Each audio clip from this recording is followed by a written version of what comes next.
할렐루야, 우리를 예배의 자리로 부르신 주님을 찬양합니다. 사랑과 은혜의 주님, 이 아침도 주님의 말씀을 사모하며 주님의 음성을 듣기 원하여 우리의 마음을 드리며 주님 앞에 나아갑니다. 이 시간 하늘의 문을 여시고 주의 성령을 부으사 우리의 심령을 정결케 하시고 주님의 뜻을 온전히 깨달아 알게 하옵소서. 우리가 주님의 이름을 부르며 기도하며 나아갈 때에 주의 빛이 비추어지고 모든 어두움이 떠나가며 오직 예수 그리스도의 사랑으로 가득 채워지기를 소망합니다. 기도 가운데 우리의 생각을 내려놓고 하나님의 생각으로 채워지는 시간이 되게 하옵소서. 오직 주님만을 찬양합니다. 주님만이 예배 가운데 영광 받아 주옵소서. 예수님의 이름으로 감사하며 기도드립니다. 아멘. 함께 찬양하심으로 나아가시겠습니다.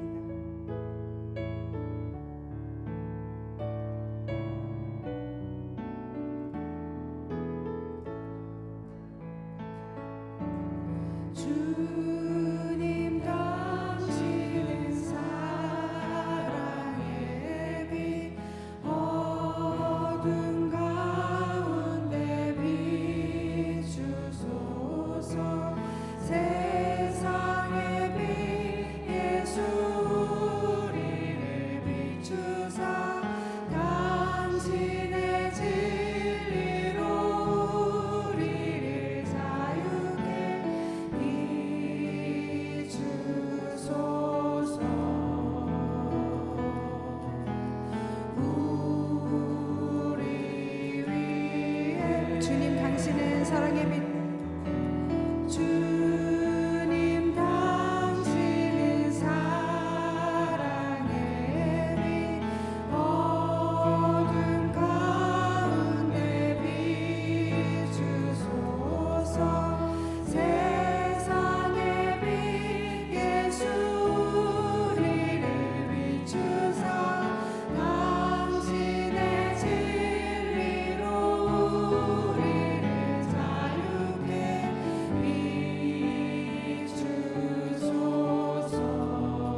이곳에 임재하소서. 주님을 기다립니다. 기도의 향기가 하늘에 닿으니 주여 임재하여 주소서. 이곳에 오소서. 이곳에 오셔서 이곳에 앉으소서. 이곳에서 드리는 예배를 받으소서. 주님의 이름만이 오직 주의 이름만 이곳에 있습니다. 이곳에 오셔서 이곳에 앉으소서. 이곳에서 드리는 기도를 받아 주시옵소서.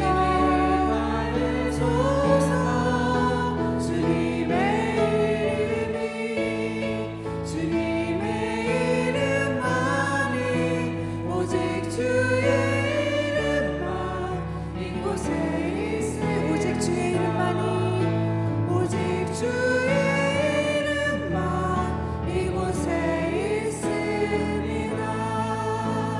하나님, 오늘도 우리가 주님을 사모하는 마음으로 주께 나아갑니다. 오직 우리가 주께 예배드리며 우리가 주님을 바라볼 수 있는 유일한 통로인 성령님께서 이 시간 임하시어 우리 안에 충만함으로 역사하여 주시옵소서. 성령님, 우리를 도와주시옵소서. 오늘 우리가 주님을 의지하며 나아가며 오직 참된 예배자로 주 앞에 서기를 진실로 소원합니다.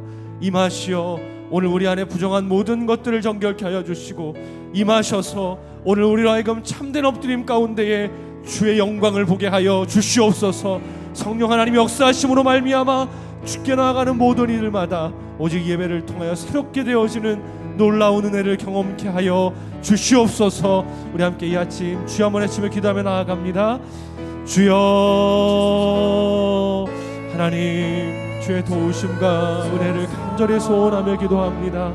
성령님, 오늘 이 아침 우리를 도우시고 은혜 가운데 함께 하심으로 말미암아 참으로 주님을 바라며 사모하는 모든 이들마다 주께서 우리 안에 임하시는 놀라운 은혜의 역사로 주의 영광으로 충만케 하시는 그 은혜로 함께하여 주시옵소서. 아버지 하나님, 전심을 다하여 주께 나아가는 모든 이들 가운데 함께하여 주시고 간절히 기도하오니 정결케 하시는 주의 은혜를 따라 엎드리며 주님을 바라볼 때에 오늘 주의 음성으로 가득하게 하시고 주의 임재로 충만케 하여 주시며 우리의 영혼을 새롭게 하시는 성령의 충만하신 은혜와 역사가 오늘 엎드리는 이들마다 주님을 사모하며 나아가는 모든 이들 가운데 경험되어지는 귀한 이 아침 될 수 있도록 주님 우리 붙드시며 함께하여 주옵소서. 주님만을 바랍니다. 내 사모하오니 주 역사하여 주시옵소서. 살아계신 하나님, 오늘도 우리가 온 마음을 다하여 주님을 찾습니다. 나의 삶의 이유가 되시고 삶의 주인이 되시며 오늘 우리 가운데 생기를 불어넣으셔서 날마다 주의 은혜로 새롭게 하시는 주님, 오직 우리가 하나님을 사랑하는 마음으로 주 앞에 엎드려 전심을 다한 경배로 나아가길 원하오니 성령님, 우리의 마음을 주장하여 주시옵소서. 우리의 심령을 오직 주 앞으로 인도하여 주시옵소서. 오늘 우리의 힘으로 나아갈 수 없음을 주께서 아시오니 주님 임하시어 우리로 하여금 주님을 바라보게 하시고 우리의 힘을 넘어 우리의 사랑과 우리의 찾음과 우리의 경배를 넘어 이끄시는 주님의 도우심을 따라 전심을 다하여 나아갈 때에 우리 안에 임하셔서 새 일을 행하시는 주의 은혜를 경험하는 이 아침이 될 수 있도록 주님 우리를 주장하여 주시옵소서. 감사드리며 예수님의 이름으로 기도드립니다. 아멘. 하나님께서 오늘 주신 말씀 함께 보도록 합니다. 사무엘하 14장 1절에서 11절까지의 말씀입니다. 이 시간 함께 교독하도록 하겠습니다. 제가 먼저 1절 말씀 읽습니다. 스루야의 아들 요압은 왕이 압살롬에게 마음을 쓰고 있다는 것을 알았습니다. 그래서 요압은 드고아에 사람을 보내 그곳에 사는 지혜로운 여자를 불러 그 여자에게 말했습니다. 너는 초상당한 여인처럼 꾸며 상복을 입고 기름을 바르지 말고 죽은 사람을 두고 오랫동안 슬픔으로 지낸 여자처럼 행동하여라. 그러고 나서 왕께 가서 이러이러한 말을 하여라. 요압은 그 할 말을 알려주었습니다. 드고아에서 온 여자는 왕께 가서 땅에 얼굴을 대고 엎드려 말했습니다. 왕이시여, 저를 도와 주십시오. 왕이 그녀에게 물었습니다. 무슨 문제가 있느냐? 그 여자가 말했습니다. 저는 불쌍한 과부입니다. 제 남편은 죽었고 이 여종에게는 두 아들이 있었습니다. 그들이 들판에 나가서 싸웠는데 말릴 사람이 없었습니다. 결국 한 아이가 다른 아이를 쳐 죽이고 말았습니다. 그런데 온 집안이 여종을 상대로 들고 일어나 자기 형제를 죽인 놈을 내놓아라. 그가 죽인 형제를 대신해서 그를 죽이겠다. 그의 시조차 말려 버리겠다라고 합니다. 저들은 제게 남은 마지막 불마저 꺼버려 이 땅 위에서 제 남편의 이름도 자손의 이름도 두지 않으려 합니다. 왕이 여인에게 말했습니다. 집으로 가 있어라. 내가 너를 위해 명령을 내리겠다. 두과에서 온 여인이 왕께 말했습니다. 내 주 왕이여, 그 죄악은 저와 제 아버지의 집에 있습니다. 왕과 왕의 보좌는 아무런 허물이 없습니다. 왕이 대답했습니다. 누가 너에게 무슨 말을 하거든 내게로 데려오라. 그가 너를 다시는 건드리지 못하게 해 주겠다. 함께 읽습니다. 여인이 또 말했습니다. 그렇다면 왕께서는 왕의 하나님 여호와께 간구하셔서 복수하려는 사람들이 더 이상 죽이지 않도록 해 주십시오. 제 아들이 죽을까 두렵습니다. 왕이 말했습니다. 왕 여호와께서 살아계심을 두고 맹세하는데 너희 아들의 머리털 하나라도 땅에 떨어지는 일이 없을 것이다. 기도하겠습니다. 하나님, 오늘도 우리가 생명의 말씀 앞에 섭니다. 은혜를 더하셔서 주님을 바라보는 모든 이들마다 주의 음성 듣게 하시고 간절히 기도하오니 말씀이 오늘 우리에게 길이 되어지고 생명으로 임하고 주님을 보게 하는 놀라운 통로가 될 수 있도록 주님 역사하여 주시옵소서. 감사드리며 예수님의 이름으로 기도드립니다. 아멘. 새벽에 기도의 자리에 나오신 여러분들 축복합니다. 오늘도 우리 주의 성령으로 충만하시기를 주님의 이름으로 축복합니다. 아멘. 압살롬이 외가로 피한 지 3년이 지났습니다. 어제 본문의 마지막에 보면 이 다윗의 마음이 많이 수그러들었다라고 본문이 기록하고 있지요. 이제 남아있는 아들인 압살롬에 대한 그리움으로 변해가고 있음을 보여줍니다. 이러한 마음은 아버지이기에 당연한 마음이겠지요. 그러한 마음이 있는 것이 실은 부모, 자녀 간의 관계이기도 합니다. 실은 압살롬의 큰 잘못에 대한 당연히 아버지로서의 질책하고 화를 내야 하지만 오히려 다윗은 자신의 우유부단함으로 인해 이러한 화를 키웠음에 대한 후회와 반성이 컸어야 됨이 당연한 시간일지도 모르겠습니다. 다윗의 마음이 압살롬에 대한 질책의 마음이 컸던 것인지 아니면 자신의 모습에 대한 후회와 반성이 더욱 커져서인 건지는 모르겠습니다만 어찌되었건 다윗의 마음은 수그러들었고 그 마음을 알아본 한 사람이 성경에 있다라고 기록하고 있습니다. 우리 1절 말씀 다시 한번 읽어보도록 합니다. 1절입니다. 시작.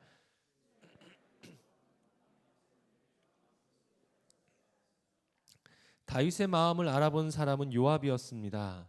개인적으로 1절 말씀을 읽고 묵상을 하면서 좀 쓸쓸한 생각이 많이 들었습니다. 다윗의 마음을 알아주는 한 사람이 있다는 것만으로도 참 다윗에게 있어서는 다행스러운 일이겠습니다만 다윗의 마음을 아는 사람이 다른 사람이 아닌 요압, 그러니까 가족이 아니라 요압이라는 것이 개인적으로 좀 씁쓸합니다.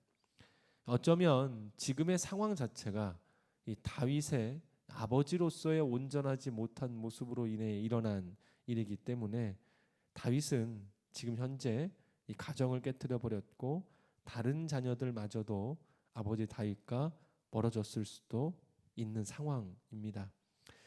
그리고 다윗의 마음을 가장 잘 알아줘야 될 배우자마저도 다윗의 마음을 알지 못했을 수도 있고 아니죠. 어쩌면 알지 않으려고 했겠죠. 여러 아내들이 있었겠습니다만 지금의 상황을 불러온 다윗을 바라보는 것조차도 그들에게는 힘들 수도 있고 오히려 다윗에 대한 미움의 마음이 컸을 겁니다. 모든 왕자들이 초대된 그 상황에서 압살롬이 암논을 죽이고 그 상황을 바라봤어야만 됐고 이 왕자들의 나이가 얼마나 됐는지 모르겠습니다만 이 큰 일을 바라보았던 그들의 마음에 충격이 여전히 가시지 않았던 것을 보고 그것을 바라보았던 어머니들은 굉장히 어려운 상황에 있을 것이기 때문입니다. 이 다윗의 처지가 처량하게 되었죠. 다윗의 도망자 시절부터 함께했던 요압이 다윗의 마음을 잘 알았습니다. 그리고 오늘 본문에 보게 되면 이 요압에 대해서 소개를 하면서 이미 사무엘서에서는 여러 차례 요압을 소개했습니다만 굳이 이 요압이 어느 가문의 누구인지에 대해서 드러내어 설명하는 것을 볼 수가 있습니다. 왜 그럴까요? 그만큼 이 요압의 역할이 이후에 나오는 내용들 가운데 두드러지기 때문입니다. 하지만 제가 요압이 다윗의 마음을 아는 것이 부정적으로 이야기한 것은 이 사무엘서에 보게 되면 요압이라는 사람이 그렇게 긍정적으로 그려져 있지 않기 때문에 그렇습니다. 요압은 다윗 곁에 있으면서 굉장히 충성되고 열심인 사람은 맞습니다. 하지만 그의 중심이 온전하지 않다라는 데 문제가 있지요. 이 요압이라는 인물을 잘 살펴보고 있으면 이 사람의 중심 안에는 이 야욕이 가득합니다. 욕심이 가득한 사람이에요. 자신의 자리를 지키고자 하는 의지가 강합니다. 그래서 요압이 지금 다윗에게 집중하여 그의 마음을 알게 된 이유는 이 다윗에 대한 충성과 헌신 때문일 수도 있습니다만 그 충성과 헌신이 왜 시작되었는가는 조금 다른 문제가 될 수도 있다는 것이죠. 우리가 하나님께 나아갈 때도요, 주님에 대한 마음이 조금만 틀어지면 이 순전함으로부터 벗어나기가 너무 쉽습니다. 하나님께서는 우리의 중심을 늘 보시는데 우리의 마음이 세상과 조금만 맞닿아 있어도 주님을 찾는 이유, 기도의 이유, 예배의 이유, 주님을 의탁하는 이유 자체가 우리는 분명히 주님을 사랑한다고 이야기하지만 순전하지 않음으로 인하여 우리의 영이 혼탁해질 때가 참 많지요. 분명히 요압은 어려운 시절부터 다윗과 함께하면서 최고의 신하였을지도 모르겠습니다. 하지만 많은 설교자들과 주석학자들이 이 요압에 대해서 게르과 같은 존재다라고 이야기를 합니다. 분명히 필요한 사람이긴 합니다만 이 요압의 존재 자체가 다윗에게는 그렇게 긍정적인 사람은 아니라는 것이지요. 오늘도 마찬가지입니다. 요압이 다윗의 마음을 압니다. 그리고 다윗의 마음을 알아 이제 압살롬을 데려오는 일을 계획하여 이 일의 중심에 요압이 서 있습니다만 여러분 제가 한번 여쭤보겠습니다. 요압이 왜 압살롬을 데려오라 할까요? 정말 다윗 때문이겠습니까? 그것으로만 생각하기에는 어렵습니다. 왜냐하면 우리가 잘 알고 있는 내용이라 미리 말씀드립니다만 압살롬이 돌아왔고 반역을 일으켰을 때 부하들마저도 압살롬을 죽이지 못하는 그 상황에 결국 압살롬을 죽인 사람은 누가 됐습니까? 요압이 죽이게 됐다라는 것이지요. 여러분 정말로 요압이 다윗을 생각하여 압살롬을 데려온 일을 생각을 했다면 요압이 압살롬을 죽이는 일은 일어날 수가 없는 일입니다. 그런데 그가 나중에 압살롬을 죽여요. 지금 압살롬을 데려온 이유가 있다면 한 가지입니다. 자신의 자리의 위치를 보니 물론 말씀드린 대로 다윗에 대한 충성도도 있습니다만 앞으로의 정권이 본래 암논에게 갔어야 됐는데 압살롬 때문에 암논이 죽었어요. 그러면 이 정권이 누구에게 승계되는 게 일반적이겠습니까? 그 다음 아들인 압살롬입니다. 말씀드린 것처럼 길르압은 죽었는지 아니면 지금 왕권 경쟁에서 완전히 뒤로 후퇴했는지가 명확하지가 않습니다. 아예 언급이 안 돼요. 그러면 셋째 아들인 압살롬이 왕위에 오를 가능성이 큽니다. 상황을 살펴보았던 이 요압은 알고 있었던 거예요. 누구를 이제 데리고 와야 자신의 위치가 굳건해지는지를요. 그래서 이 모든 계략 안에 이 요압이 중심에 서게 됐던 것입니다. 사랑하는 여러분, 오늘 우리가 무엇에 집중하여 흐름을 인식하고 있는 일이 무엇인지 이 정직함으로 우리 자신을 돌아볼 필요가 있습니다. 요압의 모습은 어제 함께 살펴보았던 이 요나답의 모습과 크게 다르지가 않습니다. 전체의 흐름과 수를 알고 있었던 요나답, 그의 술수로 인해 암논이 죄를 저질렀고 죽게 됩니다. 요나답의 일과는 결이 조금 다르긴 합니다만 결론적으로 보자면 설명드린 것처럼 요압의 술수로 인해 결국 압살롬이 죽어요. 요나답도 암논을 죽였고 지금 요압으로 인해 압살롬이 결국 죽음을 당하게 됩니다. 사랑하는 여러분, 우리의 마음을 아시는 분은 오직 한 분 하나님이신 줄로 믿습니다. 하나님께서 우리의 마음을 아시기에 인생의 시간 가운데 우리가 해야 될 것은 우리 안에 조금이라도 짐이 되는 것은 주님께 먼저 내어드리고 하늘로부터 오는 위로를 경험하는 일이 중요합니다. 그리고 하나님께서 허락하신 위로로 우리의 인생이 채워지는 것이 굉장히 중요한 일입니다. 어느 순간 우리의 마음이 궁핍하고 어려워지다 보면 내 곁에 있는 사람들을 통해 먼저 그것이 나의 위로가 되기를 바라는 마음이 우리 안에 있을 때가 솔직히 있습니다. 하나님의 위로의 손길보다 사람의 말이 달콤하고 그의 이야기가 나의 귓가에 더 깊이 들려올 때가 솔직히 있지요. 여러분, 사람의 위로를 받지 말라는 게 아닙니다. 하나님께서 우리 곁에 사람을 두신 이유는 그를 통해 하나님께서 허락하신 위로를 받기를 원하십니다. 하지만 먼저 되어야 될 것, 내 중심을 가장 잘 아시는 분이 하나님 이외에 다른 이가 되기 시작하면 우리의 삶이 흐트러지고 결국 사람의 일은 온전하지 못함으로 끝날 수밖에 없게 됐다라는 것이죠. 안타까운 상황입니다. 3년이나 다윗은 암논의 죽음과 압살롬의 부재로 인하여서 그의 마음이 힘들었음에도 불구하고 이 3년의 기간 동안 다윗이 하나님께 나아가 주로부터 하늘로부터는 위로를 받았다는 내용이 나와 있지가 않아요. 결국 그 자리에는 사람이 들어가게 되었고 이 사람의 위로와 술수로 인해 결국에는 다윗이 기도하지 않고 일어난 모든 일들을 통해 끔찍한 결과가 다윗의 집안에 또 한 번 일어나게 되었다라는 것이지요. 그리고 앞서 말씀드린 것처럼 나도 누군가의 어떤 일에 집중하여 그 흐름을 알고 있다면, 그래서 오늘 우리가 누군가에게 다가가는 마음이 있다라면 여러분, 어제와 더불어 한 가지를 부탁을 드립니다. 오늘 우리의 중심이 왜 그 흐름을 알고 있고 나는 왜 그것을 파악하여 그 사람과 그 상황 가운데 왜 이 일을 하려고 하는지를 우리는 조금 더 면밀히 살펴보고 우리의 동기와 중심을 주님 앞에 정직함으로 내어드려야 될 필요가 있습니다. 어떤 일을 하다 보면 나도 나 자신을 스스로 속이면서 괜찮다고 이야기를 하며 나중에 일이 어그러졌었을 때 이렇게 이야기를 해요. 나는 정말 순전하게 이 일을 했다라고요.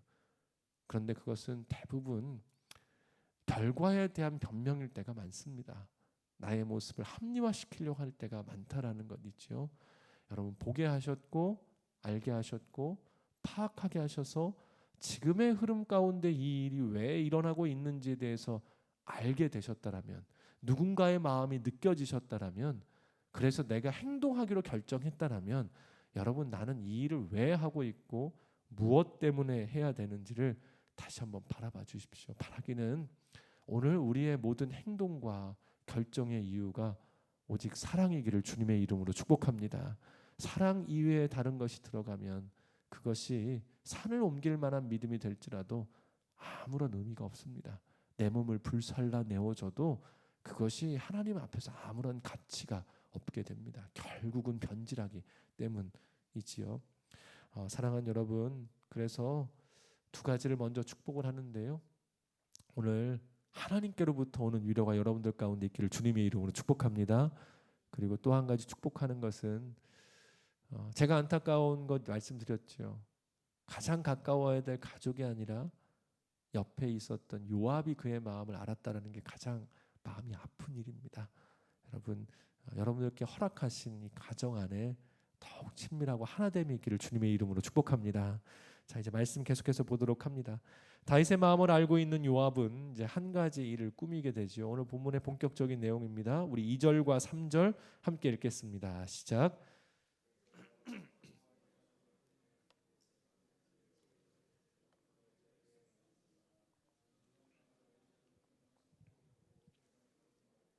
죽은 사람을 두고 오랫동안 슬픔으로 지낸 여자처럼 행동하여라. 그러고 나서 왕께 가서 이러이러한 말을 하여라. 요압은 그 할 말을 알려 주었습니다. 요압이 한 여인을 찾아내요. 그 여인의 살았던 곳은 드고아입니다. 이 베들레헴에서 8km 정도, 예루살렘에서 한 16km라고 제가 읽었던 것 같습니다. 작은 도시입니다. 그런데 여기가 또 요충지이기도 해요. 이 드고아라는 도시의 이름 뜻이 손뼉을 치다라는 의미가 있는 도시라고 합니다. 그곳에 지혜로운 여인이 있다라고 성경은 기록하고 있고요. 개인적으로 참 놀랍습니다. 대도시도 아니고 이 작은 도시의 한 여인이 얼마나 지혜로웠길래 이 여인이 이 나라의 제2인자에게 발탁이 될 정도가 되었을까? 저는 이 과정이 아무리 생각을 해봐도 참 대단한 과정이라고 생각을 합니다. 이유는 모르겠습니다만 이 본문의 지혜로운이란 단어 자체는 굉장히 눈여겨볼 만한 단어인데요. 이 지혜로운 단어가 우리가 읽었던 말씀 가운데 가까운 곳에 이렇게 쓰였습니다. 우리 사무엘하 13장 3절 말씀 함께 읽어보도록 합니다. 읽습니다. 시작. 암논에게는 요나답이라는 친구가 있었는데 그는 다윗의 형인 시므의 아들로서 매우 교활한 사람이었습니다. 여러분 뭐라고 쓰였는지 3절에서 찾으셨습니까? 3절에서는 똑같은 원어를 번역할 때 교활한이라고 단어를 번역하고 있어요.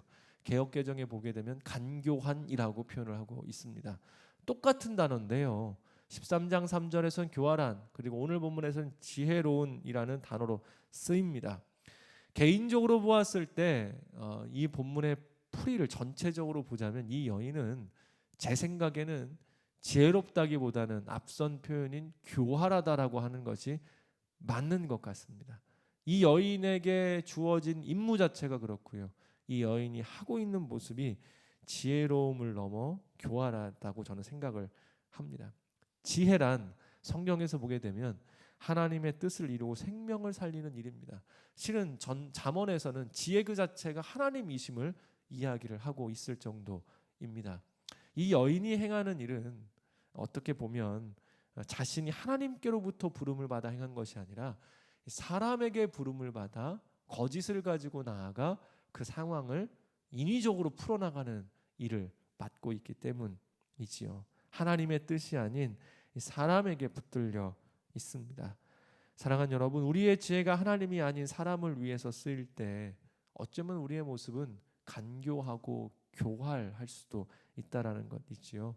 그래서 부탁드립니다. 앞서서도 말씀을 드렸습니다만 오늘 우리의 모습이 누구에게 붙들려 무엇을 위해 사용되고 있는지는 늘 점검하지 않으면 우리의 길이 온전할 수가 없다라는 것이지요. 자, 견고한 여인, 세상적으로 뛰어난 여인 한 명이 섭외가 되었습니다. 그리고 요압이 이야기하는 것을 충분히 소화해내어서 다윗에게 진짜처럼 보일 수 있을 만큼의 이 여인은 대단한 능력을 가진 사람이었었습니다. 제가 왜 이런 말을 하냐면 왕은 참 많은 사람들을 봐야 돼요.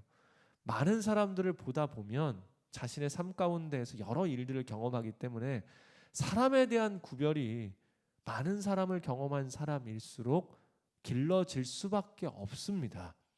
다윗의 자녀들이 이미 장성하여서 굉장히 다윗의 나이가 많이 되었다면 이 다윗은 사람 보는 눈이 어느 정도 길러진 상태라고 봐도 무방합니다. 그런데 그러한 다윗을 충분히 속여 지금의 상황 가운데 원하는 것을 이끌어낼 수 있을 정도의 여인이라면 이 여인은 보통 사람은 아니라는 것이지요. 자, 이 여인은 말씀에서와 같이 요압이 이 여인에게 심어준 말을 다윗에게 전달을 합니다. 자, 여러분, 그럼 이 여인을 우리는 뭐라고 부를 수 있겠습니까? 메신저라고 부를 수 있겠지요. 이 이야기를 전달하는 사람이라고 이야기할 수 있습니다. 그런데 우리는 잘 생각해 봐야 됩니다. 이야기를 전달한다. 그것도 내 이야기가 아니라 누군가의 이야기를 받아서 전달하는 사람으로 있다라는 것은요, 이 안에 분명히 주는 메시지가 한 가지가 있어요. 이야기를 전달한다는 데는 의도가 반드시 숨어 있다라는 것이지요. 문제는 이 의도의 중심에는 하나님이 계신 것이 아니라 요압이 있어요. 오늘 본문 그리고 내일 본문까지 습관적으로 표현하고 있는, 관용적으로 쓰고 있는 내용을 제외하고 진정으로 하나님이 나타나시고 하나님을 찾고 하나님께 묻는다라는 내용이요. 여러분, 안타깝지만 어제부터 오늘 본문 사이에 아무것도 나오지 않아요. 심지어 이 이후에도 계속해서 나오지가 않습니다. 철저히 사람에 의해서 개혁되었고 요압은 자신의 영의를 위해서 이 일을 하고 있습니다. 여인도 사람의 일을 하고 있을 뿐입니다. 제가 이러한 말씀을 드린 이유가 있어요. 오늘 우리는 그 여느 때보다 더 많은 메신저들을 접하고 있는 상황에서 살아갑니다. 오늘 우리가 접하고 있는 메신저들이 뭐가 있을까요? 수많은 매체들이지요. 눈만 뜨면 우리 눈앞에 보여지는 수많은 메신저들, 매체들이 있어요. 영상 매체는 물론이고 이제는 SNS를 비롯하여서요, 개인 방송을 하는 수많은 유튜버들까지 우리는 많은 메신저들에 의하여서 메시지를 오늘 받고 살아갑니다. 중요한 것은 무엇입니까? 세상의 모든 메시지는 뭐가 있다라고 말씀드렸어요? 의도가 있다라고 말씀을 드렸어요. 우리 안에 기도해야 될 한 가지가 있다라면 과연 우리에게 지금 들려지고 보여지는 수많은 메신저들을 통해 들려지는 이 메시지의 이면에 과연 무슨 의도가 있고 그 의도가 무엇인지를 나는 알고 이것을 분별할 수 있는 능력이 있는지를 꼭 생각하셔야 된다는 것입니다. 여러분, 교회의 이름이 세상 가운데에서 그렇게 좋은 이미지가 안 되고 있습니다. 우리의 교회의 이미지가 세상 사람들 가운데 참 부끄러운 이름이 되었어요. 3대 종파인 기독교, 천주교, 불교에 대해서 코로나 기간 안에 국민 일부가 의뢰하여서 각 종교마다 떠오르는 단어들을 생각하겠습니다. 안타까운 일입니다만 이 우리나라의 3대 종교 안에서 가장 부정적인 이미지는 기독교였고요. 부정적인 이미지의 수치가 너무나 높습니다. 불교와 천주교는 친근하고 자비롭고 좋다라는 의미들로 가득 차 있는 반면에 이 개신교인 우리 교회죠. 이 개신교는 대부분의 이렇습니다. 이기적이고 자기만 안다, 불친절하다, 부정하다, 부패하다 이런 단어들로 가득 차 있어요. 사람들이 우리를 생각할 때 우리가 아무리 아니라고 이야기를 해도 사람들이 우리를 향해 그렇게 생각한다면 여러분 이건 우리가 깊이 생각해야 될 중요한 부분입니다. 물론 여러 가지 이유들이 있습니다. 그것들을 제하고 나서라서도 우리 안에 돌아봐야 될 부분인데요. 왜 이렇게 됐을까요? 제가 생각하는 문제 중에 한 가지는 말씀과 세상의 메시지가 혼용되어서 교회 안에 순전함이 사라지고 있기 때문에 그렇습니다. 주의 말씀은 명확합니다. 진리는 언제나 단순해요. 그런데 우리가 그 진리를 접하고 삶을 살아가면서 진리가 자꾸 변질되고 왜곡되는 것에 있어서 아무런 어려움을 느끼질 않아요. 교회 안에서 주님께서 허락하신 일들을 행하고 있음에도 불구하고 나는 내 성격, 내 생각, 내 경험 그래서 세상에서 이야기하는 방식과 모습들을 그대로 행하는 데 있어서요 전혀 거리낌이 없다라는 것입니다. 세상은 우리 가운데 수많은 메신저들을 앞에 두고 오늘도 우리는 일상으로 돌아가게 되면 수많은 메신저들에 의하여서 듣게 되는 메시지들을 접하게 될 겁니다. 그리고 그 메시지들은 반드시 의도가 있고 그 의도는 우리의 영혼 안에 들어와서 분명한 일정한 자리를 잡게 될 거예요. 사랑하는 여러분, 오늘 우리 안에 분별할 수 있는 은혜가 있기를 주님의 이름으로 축복합니다. 그리고 왜 그러한 메시지들이 우리에게 들어오는지를 분별해 주십시오. 제가 이렇게 이야기하는 것은 세상에서 오는 모든 메시지를 끊으라는 게 아닙니다. 오늘 우리가 분별해야 될 것들은 분별하고 오늘 우리 안에 받아들여야 될 것들은 받아들일 수 있는, 왜 이러한 이야기들이 세상 가운데 있는지에 대해서 우리가 알 수 있는 눈이 띄어지기를 부탁을 드리는 것입니다. 세상은 이와 반대의 모습을 우리 가운데 보이지요. 세상은 우리 가운데 세상의 메신저들을 보내서 우리의 마음들을 자꾸 틀어뜨립니다만 하나님께서는 예수님이라는 메신저를 이 땅 가운데 보내셨어요. 그런데 그 세상은 그 빛을 알아보지 못했고 어둠 가운데 있기에 그 빛을 주기까지 합니다. 여러분, 들음은 믿음을 만들어냅니다. 결국 우리가 세상에서 살아가며 어떤 이야기들에 자꾸 노출되느냐에 따라서 우리 안에 생겨나는 마음의 길들이 전혀 다르게 될 것입니다. 그래서 오늘 다시 한번 축복합니다. 오늘 하루의 삶 가운데 우리에게 이 땅에 보내주신 예수 그리스도, 그 주님의 음성으로 가득한 하루가 되기를 주님의 이름으로 축복합니다. 자, 이제 말씀은 계속해서 여인의 모습에 대해서 이야기를 하고 있는데요. 다윗 앞에 완전히 엎드리며 도움을 구하는 모습을 그리고 있어요. 그리고 이 여인이 엎드린 상황에서 이어서 이렇게 말을 하는데요. 우리 5절과 6절 두 절의 말씀입니다. 함께 읽겠습니다. 시작. 무슨 문제가 있느냐? 그 여자가 말했습니다. 저는 불쌍한 과부입니다. 제 남편은 죽었고 이 여종에게는 두 아들이 있었습니다. 그들이 들판에 나가서 싸웠는데 말릴 사람이 없었습니다. 결국 한 아이가 다른 아이를 쳐 죽이고 말았습니다. 여러분 오늘 말씀을 읽으시면서 떠오르는 말씀이 혹시 있으세요? 이 말씀은 이 창세기에 나와 있는 가인과 아벨의 이야기의 구조를 그대로 가지고 왔습니다. 여인이 이야기 요소 안에 있는 이 암논과 압살롬의 이야기를 이 안에 담고 있는 것이지요. 두 아들은 암논과 압살롬이 맞습니다. 그리고 이들은 들판에서 싸웠지요. 여인이 말하고 있는 이 내용들을 보게 되면 이 내용이 그대로 이루어진 일이기도 합니다. 특별히 여인의 이야기 가운데 보게 되면 들판에서 두 아들이 싸웠는데 말릴 사람이 없었다라는 표현을 쓰고 있어요. 이 내용이 다윗을 크게 자극했을 것입니다. 다윗은 2년 동안 중재하지 않았습니다. 암논에게 가서 그 크게 꾸짖던 이 일을 당한 다말과 그리고 그의 오라버니였던 압살롬에게 가서 위로를 하든 무언가를 했어야 됐는데 중재해야 될 유일한 한 사람인 다윗이 아무것도 하지 않았어요.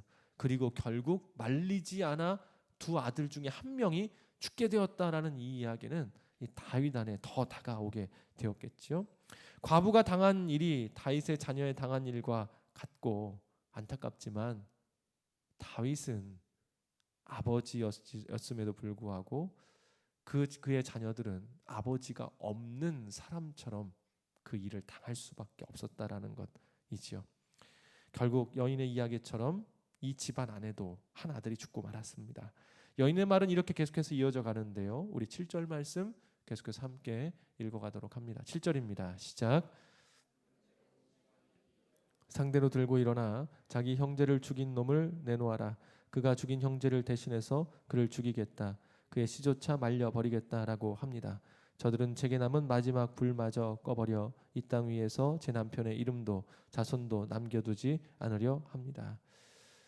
율법에 따라 죽음은 죽음으로 갚아야 합니다. 특별히 형제를 가족을 죽인 자는 당연히 죽이는 것으로 율법은 기록하고 있습니다. 그런데 이 이야기도 실은 이스라엘의 여론에 대해서 요압이 여인의 입에 담겨둔 우회적인 표현이지요. 압살롬이 암논을 죽인 일로 인해 이스라엘 안에서는 이 압살롬이 죽어야 되는 것이 아닌가라는 여론이 들끓었을 것입니다. 형제가 형제를 죽였고 살인은 살인으로 처리하는 것이 맞습니다. 더군다나 가정 안에서의 형제, 친족 살인은 이 나라 안에서도 큰 문제였기 때문이죠. 아무리 왕이지만 율법에서 규정하고 있는 일에 대해서 함부로 이야기할 수 없었던 것이 다윗의 처지이기도 했습니다. 그래서 요압은 이 여인의 말 안에 이러한 부분들을 다 담아두고 있었던 것이지요. 여인의 이 말에 다윗이 어떻게 답합니까? 8절입니다. 우리 함께 8절 말씀 읽어보도록 하겠습니다. 읽습니다. 시작. 왕이 여인에게 말했습니다. 집으로 가 있어라. 내가 너를 위해 명령을 내리겠다. 다윗은 과부로 변한 여인을 굉장히 위하는 것을 볼 수가 있어요. 이후의 말씀의 흐름 자체가 그렇습니다. 왜 그랬을까요? 두 가지로 생각해 볼 수 있는데, 첫 번째, 다윗 안에 여전히 약한 자들에 대한 궁혈의 마음이 있었다라는 것입니다. 다윗은 지금 자신이 처한 상황 자체가 매우 어렵습니다. 하지만 자신의 상황의 어려움과 아픔에도 불구하고 이 사람에 대한 연민과 긍휼에 대한 마음이 있었다라는 것이죠. 이것이 다윗의 강점이기도 합니다. 다윗은 오랜 시간을 통하여서 아픔이 있었던 사람입니다. 가정 안에서 돌봄을 받지 못하고 오랜 시간 동안 10년 이상의 도망자로 살아가면서 이 소외된 자들에 대한 마음이 실제로 다윗 안에 있었던 것 같아요. 그래서 다윗은 이러한 이야기를 들었을 때는 즉각적으로 반응을 합니다. 나단이 찾아왔을 때에도 똑같은 반응을 보였었지요. 그래서 약한 사람이 강한 사람에게 당했다는 이야기 앞에 다윗이 불과 같이 화를 냅니다. 오늘도 비슷해요. 과부가 그 사정을 가지고 왔었을 때 다윗이 바로 즉각적으로 반응을 합니다. 자, 두 번째 이유를 생각해 보면 지금 계속된 한 가지의 다윗의 약점이 드러나는 부분인데요. 다윗이 간청하는 사람들에 대해서 거절하지 못하는 약점이 또다시 본문에서 드러납니다. 말씀드린 방금 전에요. 연약한 사람들, 소외된 사람들, 약한 사람들에 대해서 긍휼의 마음이 있다라는 것은 강점이자 동시에 약점이 되고 있는 상황입니다. 왕이라면 누군가의 이야기를 듣고 마음이 크게 동할지라도 성경이 이야기하는 것처럼 약한 자라 하여서 봐주지 말 것을 분명하게 성경은 이야기합니다. 재판은 치우치지 않아야 된다라고 여러 차례 율법이 이야기하고 있어요. 그러나 오늘 말씀을 보십시오. 세 차례 여인이 이야기했었을 때 다윗은 점점 더 격하게 이야기하고 마지막에는 어떻게 합니까? 여호와의 살아계심을 두고 맹세한다 라고까지 이야기할 정도로 다윗은 앞뒤 가리지 않고 여인에게 자신의 마음을 드러냅니다. 경솔한 모습이지요. 감정을 따르면 대부분 일이 그렇습니다. 분명 선하게 나는 시작했음에도 불구하고 감정이 앞서면 여러분 그 끝이 좋지 않았음을 경험하셨을 것이에요. 또한 이 다윗이 여기에서 그 약점이 그대로 드러나게 되는데요. 어제 말씀드렸었죠. 암논의 간청으로 인해 다만에 큰 문제가 생기게 되었고 결국 압살롬의 간청으로 인해 암논이 죽게 된 상황까지 이르게 되었었습니다. 두 번에 의해서 다윗이 간청 앞에 약점이 드러난다는 것이 그대로 드러나고 있었는데 이 여인의 간청 앞에 다윗의 약점이 그대로 생겼어요. 감정적으로 약해지기도 했지만 여인의 간청 앞에 다윗이 허락하는 모습을 보입니다. 자 보십시오. 말씀드린 것처럼 9절에서 한 번 더 간청하자 10절을 통해 이 보호에 대한 영원한 약속을 했고 11절에서는 여러분 여호와의 사심까지 이야기합니다만 거기에 머리털이라는 단어가 나오는 것을 보실 수가 있을 거예요. 성경에서 머리털이라는 단어는 하나님의 세심한 보호를 뜻하는 경우가 대부분입니다. 예수님께서 이런 말씀하셨었죠. 하나님께서 아버지께서 너희의 머리털까지 세심받았다. 이 히브리적 언어에서는요. 세심한 보호, 철저한 보호와 인도하심을 이야기할 때 이 머리털이라는 단어를 씁니다. 결국 다윗의 이러한 모습이 큰 문제였음에도 불구하고 비슷한 상황에서 같은 연약함이 다윗 안에 그대로 연출되고 있어요. 여러분 기억해 주십시오. 우리의 인생의 문제는 그냥 드러나는 일은 대부분 없습니다. 오늘 우리가 가지고 있었던 연약함, 반복되는 실수, 나는 왜 그러는지 이유를 찾지 못할지라도 분명히 거기에서 기인되는 경우가 굉장히 많지요. 그래서 오늘 말씀을 접하며 우리 안에 생각해야 할 한 가지는 상황을 탓하고 감정의 어려움을 이해하기 전에 앞서서 나의 연약함이 무엇인지를 볼 수 있게 해달라고 기도하는 것은 굉장히 중요한 일입니다. 영성에 대해서 이야기하는 책 중에 이런 표현이 있어요. 사탄은 적의 장수와 같다라는 표현을 씁니다. 여러분 전쟁을 치룰 때 적의 장수가 내가 있는 성으로 다가오면 여러분 적의 장수가 가장 먼저 하는 일이 뭐겠습니까? 이 성의 가장 약한 부분을 찾아내려고 힘을 쓸 겁니다. 그게 적의 장수가 당연히 해야 되는 일입니다. 사탄은 적의 장수와 같아요. 우리에게 다가왔었을 때 나를 지키고 있는 여러 성벽들이 있겠죠. 이 중에서 제일 취약한 부분을 사탄은 가장 잘 알고 있고 찾아낼 겁니다. 그리고 대부분 보면 우리는 그 취약한 점에 넘어지게 되어 있어요. 그래서 인생을 살아가며 지혜는 무엇이냐면 내가 약한 부분을 나 스스로 인정하고 아는 일이 첫 번째이고 그것을 알고 있다면 그러한 상황이나 모습이 연출될 때 그 일을 하지 않으려고 피하는 것이 최고의 모습입니다. 그래서 남성들에게 성경은 혹은 많은 설교자들과 신학자들이 이야기하는 한 가지는 음욕은 피하라라고 이야기를 하고 있어요. 이게 정면으로 대항해서 이길 수 있는 문제가 아니기 때문에 그렇습니다. 피하는 것이 상치 그 자리 자체를 만들지 않는 것, 약점 자체를 드러내지 않는 상황으로 가는 것이 우리 안에 영적으로 굉장히 큰 유익이 있기 때문이지요. 사랑하는 여러분, 오늘 보게 하시고 알게 하시는 은혜가 있기를 주님의 이름으로 축복합니다. 그래야 우리가 알고 대응하고 인도하심을 따라 살아갈 수가 있고요. 연약함에 빠지지 않게 된다는 것이죠. 말씀을 좀 마무리하도록 하겠습니다. 오늘 말씀을 보게 되면 다윗이 안타깝지만 이 여인의 모습을 알아차리지를 못해요. 요나답의 이야기를 들으면서도 요나답이 누구인지를 어떤 사람인지에 대해서 요나답에 대해서 알지를 못해요. 여러분 이전에 다윗이었다라면 다윗이 충분히 알았었어야만 했어요. 상황이 그렇잖아요. 자신의 아들들이 죽어가고 있는 상황에서 요나답은 너무 침착해요. 그리고 상황을 다 술술 이야기를 하고 있어요. 그리고 요나답이 이야기한 것이 그대로 이루어졌어요. 그렇다면 이 상황에서 다윗은 알았어야만 했습니다. 이 요나답에게 무언가가 있구나. 전혀 알지 못했죠. 오늘도 마찬가지입니다. 이 여인이 다윗에게 다가와요. 그런데 그 이야기는 성경의 이 이야기를 재각색했음은 물론이고 다윗의 집안 이야기를 그대로 가지고 왔단 말이에요. 그런데 다윗이 이 여인이 누구인지, 왜 왔는지, 이 메신저의 숨겨진 의도가 무엇인지에 대해서 여러분 정말 전혀 모르는 상황이 되었습니다. 물론 사람이 작정하고 속이려면 알지 못하겠지만 다윗이라는 사람은요, 본래 이것보다 훨씬 더 어려운 상황들도 이겨낸 사람입니다. 그는 기도하는 사람이었기에 하나님의 지혜를 따라할 수도 있었습니다.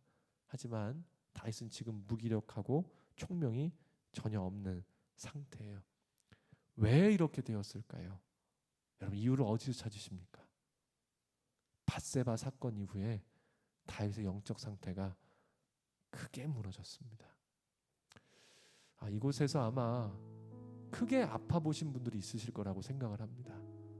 수술을 하거나 우리가 몸이 크게 아프고 나면 여러분 그 뒤에 몸이 어떠신가요? 이전과 같지 않아요. 조금만 무리를 해도 몸이 금방 지칩니다. 그래서 이런 표현 자주 쓰실 거예요. 이전 같지가 않다고. 영적으로도 비슷합니다. 우리가 영적으로 잘못된 헛디딤을 크게 하여서 크게 넘어지게 되면 우리의 영도 이전과 같지 않은 것이 사실인 것 같습니다. 다윗은 크게 넘어지게 되었고 크게 넘어짐 가운데에서 기도함으로 인해 자신의 죄는 용서받았습니다만 그가 아직 온전히 회복되지가 않았어요. 그래서 암논의 일도 그는 그냥 그렇게 넘어갔습니다. 그의 마음의 연약함으로 인해 관여하지 않았을지라도 기도할 수는 있었습니다만 성경에는 어디에도 이 일에 대해서 기도하였다는 표현이 나와 있지 않고 압살롬의 일 가운데서 3년이 지났지만 그는 하늘로부터의 위로가 아닌 사람의 위로 안에 들어가 결국 이 일이 이렇게 진행되고 있음을 보게 되는 것이지요.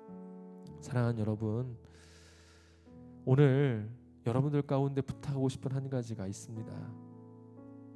우리의 삶 가운데 할 수만 있다라면 다윗이 밧세바를 간음하고 사람을 죽이는 일까지 들어가 그의 영이 크게 무너지고 넘어지는 일이 우리 안에는 일어나지 않기를 주님의 이름으로 축복합니다.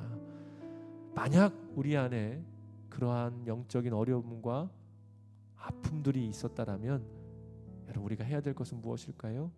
우리가 다시금 주 앞에 온전히 설 때까지는 힘을 다해 주님을 바라보고 회복에 우리의 초점을 맞춰야 된다는 것입니다. 크게 아픈 사람들, 특별히 수술하셨던 분들이 재활에 신경을 쓰지 않으면 일상의 생활이 많이 불편함을 경험하게 되지요. 영적인 부분도 비슷합니다. 여러분 우리 안에 큰 아픔과 어려움이 있었다라면 우리의 영혼을 만지시고 새롭게 하시는 주님의 은혜를 더 간절히 구하고 우리가 주 안에서 온전히 회복될 수 있도록, 사랑하는 여러분, 하나님은 우리를 치유하시는 하나님이신 줄로 믿습니다. 우리가 더 기도의 자리에, 더 주님을 바라보는 자리에 말씀으로 우리가 채워지고 더 주님을 붙들고 이전의 연약함들이 반복되지 않도록 나를 바라보고 인도하시는 성령님의 은혜 앞에 나아가야지만이 우리의 일상 가운데 일어나는 일들이 또다시 같은 연약함에 반복되지 않을 수 있다라는 것이지요. 오늘 이 자리에 나온 여러분들 다시 한번 축복합니다. 주의 성령의 인도하심을 따라 날마다 강건해지십시오. 오늘 주님을 붙들므로 말미암아 이전의 연약함에 빠지지 않고 오히려 인도하시는 하나님의 은혜로 가득하시기를 주님의 이름으로 축복합니다. 우리 함께 시간 기도하며 주 앞에 나아가도록 하겠습니다. 우리 함께 이 시간 기도할 때에 오늘 우리의 영혼의 모습을 주 앞에 내어드리며 먼저 함께 기도하도록 하겠습니다. 사랑하는 여러분, 악한 영에 붙잡힌 사람은 악한 것이 달게 느껴지고 선한 영으로 충만한 자들은 성령의 인도하심이 우리 안에 선한 일들이 더욱 기쁘게 느껴집니다. 그와 반대로 악한 영에 있는 사람들은 선한 것들이 내 안에 자꾸 거치게 돼요. 그래서 그 은혜에 그 부르심에 나아가는 것을 주저합니다. 반대로 선한 영에 있는 사람은 악한 것들, 세상의 일들 우리 안에 부담스럽고 어렵고 그 일을 하지 않으려고 합니다. 오늘 나의 영혼의 모습을 잘 살펴보십시오. 주님의 일을 떠오를 때 우리 안에 기쁨과 평강과 도전과 은혜가 있는지, 아니면 세상의 일, 사람들의 말을 떠오를 때 그것이 내 안에 더 깊게 달게 다가오는지를 생각해 보십시오. 그리고 오늘 이 아침에 기도할 때 한 가지를 위해 기도하십시다. 하나님, 다윗이 같은 곳에서 계속 무너집니다. 다윗이 같은 모습에 계속 넘어지고 있습니다. 다윗이 계속해서 같은 실수에 넘어집니다. 주님, 우리를 보게 하시리는 성령님 한 분이신 줄로 믿습니다. 우리 안에 연약함을 보게 하여 주시옵소서. 내 안에 연약함이 있다라면 이것으로 인해 또다시 넘어지지 아니하도록 성령님 우리를 보게 하시고 고백하게 하시고 겸손함으로 주님을 바라보아 우리의 영혼이 오직 주로 인하여 나아갈 수 있도록, 주님으로 인하여 위로받을 수 있도록 주님 우리의 모습을 주장하여 주옵소서. 먼저 이 시간 기도할 때에 우리 연약함을 주 앞에 내어드리며 인도하시는 성령의 은혜를 따라 우리 간절히 기도하며 나아가도록 합니다. 우리 주여 한번 외치며 기도하겠습니다. 주여, 아버지 하나님, 오늘 말씀을 통하여 우리의 모습을 돌아보게 하시고 과연 우리가 어디에 서 있는지를 다시 한번 보게 하시니 감사를 드립니다. 성령 하나님, 다윗의 모습을 통하여 그의 모습 안에 있었던 연약함들을 발견하게 됩니다. 아버지 하나님, 다윗도 사람이었었습니다. 그가 넘어진 부분들, 그의 연약한 부분들이 다시금 드러나 그의 모습을, 그의 영혼을, 그가 온전치 못함을 보게 합니다. 아버지 하나님, 오늘 저의 모습이, 우리의 모습이 주 안에서 온전하여지기를 간절히 소원합니다. 성령 하나님 붙드시며 인도하여 주시옵소서. 우리의 마음을 주장하여 주시옵소서. 아버지 하나님, 우리를 주장하시고 이끄심으로 말미암아 하나님의 인도하심과 은혜를 따라 오늘 우리가 성령의 빛 주심 가운데 우리 연약함을 주 앞에 고백하며 진실함으로 나아가 우리가 같은 연약함과 같은 실수 안에 들어가지 않기를 간절히 소원합니다. 성령님 우리를 붙들어 주시옵소서. 이 시간 고백하는 모든 이들마다 주의 은혜로 새롭게 하여 주시옵소서.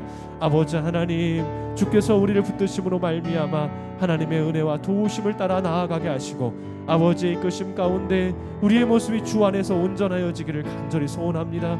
주님 역사하여 주옵소서. 아버지 하나님, 우리를 주장하여 주시옵소서. 주님, 우리 안에 새 일을 행하여 주시고 주님, 우리가 진실로 주 앞에 엎드림으로 말미암아 오늘 우리의 연약함을 주 앞에 내어드리고 오늘 주로 인하여 다시금 세워질 수 있도록 주님 우리를 붙잡으시며 함께하여 주옵소서. 다시 한번 기도할 때에 우리 가슴에 손을 얹고 이렇게 한번 기도하십시다. 하나님, 우리의 위로가 사람으로부터가 아닌 먼저 하늘로부터 임하기를 간절히 소원합니다. 하나님, 우리가 어려운 일을 당할 때에 사람을 바라보고 사람을 의지하고 주변에 있는 것들을 의지하려는 마음들이 있습니다. 하지만 진정한 위로와 진정한 평강은 오직 하늘로부터 임하는 줄로 믿습니다. 나를 위해 생명을 주시고 나를 위해 모든 것을 내어주신 진실한 친구가 예수 그리스도 한 분이시기에 주님, 모든 삶의 순간 먼저 주 앞에 엎드립니다. 임하시어 우리 안에 위로로 찾아와 주시옵소서. 우리의 영혼을 주님의 손길이 닿는 곳들마다 새롭게 하여 주시옵소서. 우리 이 시간 우리 안에 있는 모든 이야기들 다시 한번 주 앞에 내려놓으며 하늘의 위로로 말미암아 우리가 새로워지길 소망하며 주께 이 시간 간절히 기도하며 나아갑니다. 우리 주여 한번 외치며 기도하겠습니다. 주여, 아버지 하나님, 삶의 시간이, 삶의 일들이, 오늘 우리의 삶의 모습들이 우리에게 어려움을 주 앞에 고백합니다. 주님, 우리는 연약합니다. 우리가 원하지 않았던 일들이 우리의 삶 가운데 일어납니다. 우리가 예측하지 않았지만 감당할 수 없는 일들이 일어납니다. 마음의 어려움과 무거움들이 있습니다. 주님, 이 모든 일들이 주로부터 인하여 위로를 얻고 주께 가지고 나아갈 때 우리를 새롭게 하시는 주님의 은혜가 임하기를 간절히 소원합니다. 성령님, 우리를 붙들어 주시옵소서. 아버지 하나님, 우리 안에 주님의 마음을 주장하여 주시옵소서.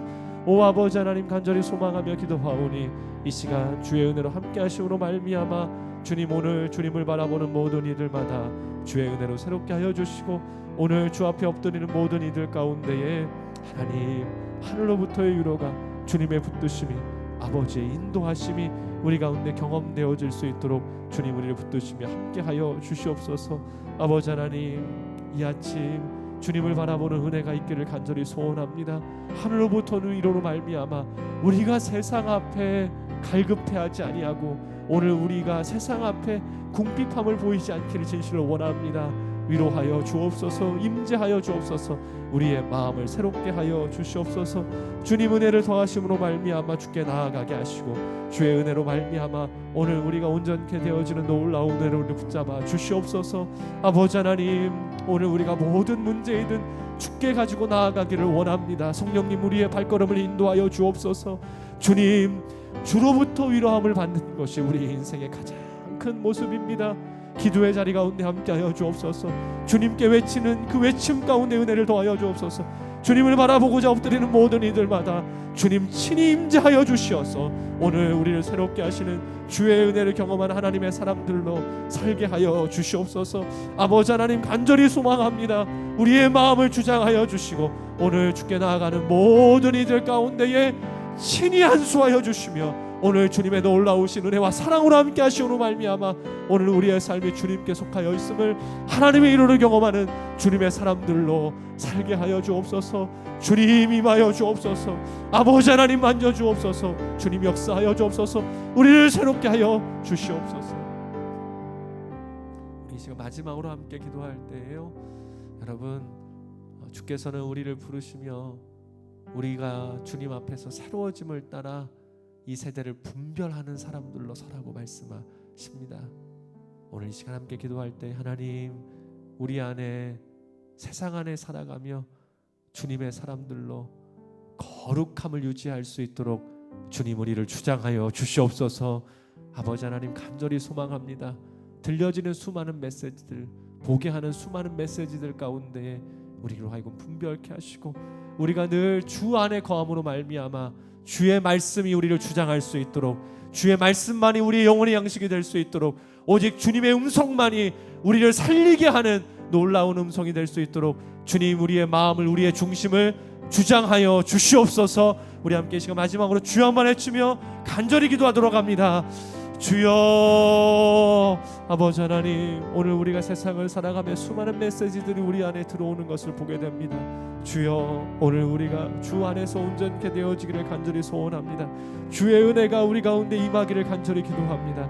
주님 붙들어 주시옵소서.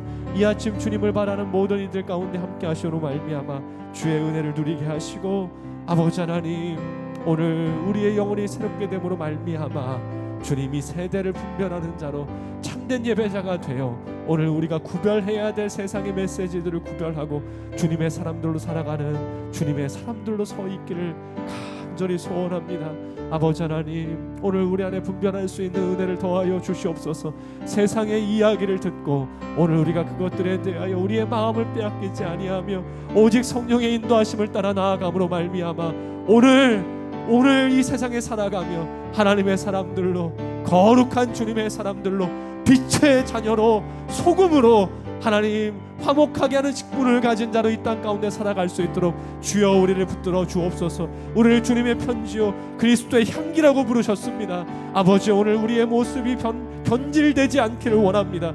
오늘 우리가 세상 가운데 온전히 서서 주님을 바라보며 주님의 역사를 드러내는 하나님의 사람들로 서기를 소망하오니 주님 우리를 붙들어 주시옵소서. 아버지, 어떠한 세상의 유혹과 세상의 이야기 앞에 설지라도 우리를 붙드시는 주의 은혜로 말미암아 늘 주 앞에 나아감으로 주의 말씀을 묵상함 가운데 우리를 인도하시는 주의 은혜를 따라 나아감으로 흔들리지 않는 하나님의 사람들로 서게 하여 주시옵소서. 하나님, 오늘 말씀을 통하여 다윗 안에 있는 연약함을 보게 하시고 그로 인하여 우리의 연약함을 다시금 바라보게 하시며 오늘 우리의 시선이 그 연약함에 머무르지 아니하고 우리 하나님 앞에 다시금 나아가게 하시니 진실로 감사를 드립니다. 아버지, 이 아침 간절히 기도합니다. 오늘 우리 안에 임하시어 성령님께서 비추어 주시옵소서. 드러내지 않으려고 했던 나의 연약함들, 세상 앞에서는 우리의 연약함을 드러내는 것이 수치이지만 나의 아버지 되신 주님 앞에서는 연약함을 드러내고 우리의 짐을 내어드리고 그 빛으로 인하여 밝히 드러나는 것이 우리 안에 참된 유익인 줄로 믿습니다. 어린아이가 되어 주 앞에 그 연약함을 내려놓습니다. 우리의 짐을 주 앞에 드립니다. 그리고 우리 안에 비추이시는 은혜를 쫓아 나의 연약함과 직면하기를 원합니다. 간절히 기도합니다. 주님, 같은 연약함에 넘어지지 아니하도록 우리를 주장하여 주시옵소서. 보게 하시고 성령님께서 붙드심으로 말미암아 오히려 우리의 약점이 강점이 될 수 있도록 붙들어 주시고, 연약함을 알게 되었다라면 그 연약함이 드러나는 시간, 장소, 말, 환경과 여건 가운데 스스로 들어가지 아니하도록 우리의 발을 지켜 오직 주님을 향할 수 있도록 주님, 우리의 마음과 생각을 주장하여 주시옵소서. 우리 또한 결단함으로 주 앞에 나아갑니다. 성령님, 우리의 마음을 주장하여 주시고 특별히 이 세대 가운데 분별할 수 있는 은혜를 더하여 주심으로 말미암아 주님, 온전치 않은 메시지들 앞에 우리의 마음을 지킬 수 있도록 도와주시고, 우리가 늘 주의 말씀을 주야로 묵상함으로 말미암아 생명의 말씀이 우리 안에 있기에 오늘 우리의 영혼이, 우리의 양식이 오직 주의 말씀이 되어 그 은혜로 살아가는 하나님의 사람들로 서게 하여 주시옵소서. 간절히 기도하오니 주님, 오늘 우리가 세상으로부터 받는 위로로 우리의 마음이 위로받지 않기를 원합니다. 주님, 우리 안에 임하시어 모든 상황과 어려움과 아픔 가운데에 오직 주로부터 위로를 받을 수 있도록 도와주시고, 진정한 친구 되신 예수 그리스도를 나의 참된 벗으로 삼아 오늘을 살아가며 주님과 동행하고 주님의 위로를 받고 주님과 함께함으로 말미암아 오늘 우리의 삶이 연약할지라도 주님의 도우심을 받는 은혜를 누리게 하여 주시고, 동행하는 그 삶이 어떠한 환경과 어떠한 여건 가운데 있을지라도 천국을 경험하는 귀한 삶이 될 수 있도록 주님, 우리를 붙들어 주시옵소서. 기도하기로 결정하였습니다. 성령님, 우리를 긍휼히 여기시고 붙잡아 주시어서 기도함 가운데에 이 모든 일들을 온전히 경험하는 주님의 사람들로 서게 하여 주시옵소서. 이제는 우리 구주 예수 그리스도의 은혜와 하나님의 사랑과 성령의 교통하심이 주의 말씀을 붙들고 하늘로부터 오는 위로를 받으며 분별하고 오직 주의 말씀으로 살아가기를 소망하는 이곳에 모인 하나님의 거룩한 백성들 가운데 영원토록 함께 하시기를 간절히 축원하옵나이다. 아멘.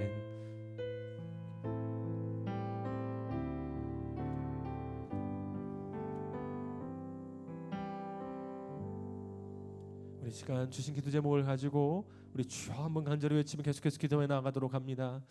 주여, 아버지 하나님, 오늘 우리의 삶 가운데 행하실 주님의 일들을 기대하며 나아갑니다. 특별히 주신 말씀을 통하여 오늘 우리의 삶이 주 안에 속하여 있기를 간절히 기도합니다. 성령 하나님, 이 시간 더욱 충만히 임하여 주시어서 우리가 주 앞에 아뢰어야 될 말들을 온전히 아뢰을 수 있도록 우리의 마음과 생각을 주장하여 주시옵소서. 아버지 하나님, 은혜의 은혜를 더하여 주시기를 소망합니다. 우리의 마음을 붙들어 주시기를 소원합니다. 성령님, 우리 안에 역사하심으로 말미암아 오늘 주께 나아가는 모든 이들마다 주께서 우리의 삶 가운데 친히 간섭하시고 행하시며 역사하시는 일들 경험하기를 간절히 기도합니다. 연약한 이들이 주 앞에 나아가 기도할 때에 우리의 연약함을, 육신의 연약함을 주 앞에 내려놓게 하여 주시옵소서. 주님, 만져주시고 주께서 치유하여 주시옵소서. 특별히 삶의 문제를 가지고 나아가는 주님의 사람들, 아버지, 나의 도움이시오 산성이시오 방패가 되시는 이가 나의 하나님이십니다. 오 주님, 주님만이 나의 도움이 되실 줄로 믿습니다. 아버지, 그 마음을 붙들어 주시고 그의 영혼 가운데 세일을 행하여 주옵소서. 주께서 우리의 도우심이 되시는 줄로 믿고 주 앞에 간구합니다. 주 앞에 엎드립니다. 주의 음성 듣게 하여 주시옵소서. 주님, 우리 안에 세일을 행하여 주옵소서. 아버지 앞에 엎드리는 주의 자녀들 가운데 함께 하시사 하나님의 사랑으로, 아버지의 붙드심으로, 그 주님의 놀라우신 은혜로 우리를 붙들어 주시옵소서. 주님, 나의 의지가 되시고 산성이 되시는 아버지 하나님, 나의 삶의 이유가 되시고 모든 것이 되시는 아버지 하나님, 간절히 기도하오니 기도하는 모든 심령들 가운데 주의 은혜를 더하여 주시옵소서. 아버지, 우리의 마음 가운데 주님의 은혜를 더하여 주시옵소서. 하나님, 우리 안에 주님의 역사가 이루어지게 하여 주시옵소서. 할렐루야. 주님, 우리 안에 주님의 일들을 보게 하여 주시옵소서. 주님, 우리가 세상의 일들을 바라지 않습니다. 세상의 방법으로 일이 이루어지지 않기를 원합니다. 오직 주님의 때에 주님의 역사가, 하나님의 선하심이 우리의 인생 가운데 드러나기를 간절히 소원합니다. 주님, 우리의 마음을 붙들어 주시고 우리의 인생 가운데 친히 찾아오신 주님, 오늘도 우리 안에 임재하시고 역사하심으로 말미암아 하나님의 은혜를 경험하는 주님의 사람들로 서게 하여 주옵소서. 특별히 이 아침 주님의 위로를 간절히 구하며 주 앞에 나아갑니다. 하나님, 나에게 위로자가 되시는 이가 하나님밖에 없음을 고백하오니 주님 은혜를 더하여 주옵소서. 아버지, 마음을 주장하여 주시고 주께 나아가 고백하는 모든 이들마다 주의 은혜로 새롭게 하여 주시옵소서.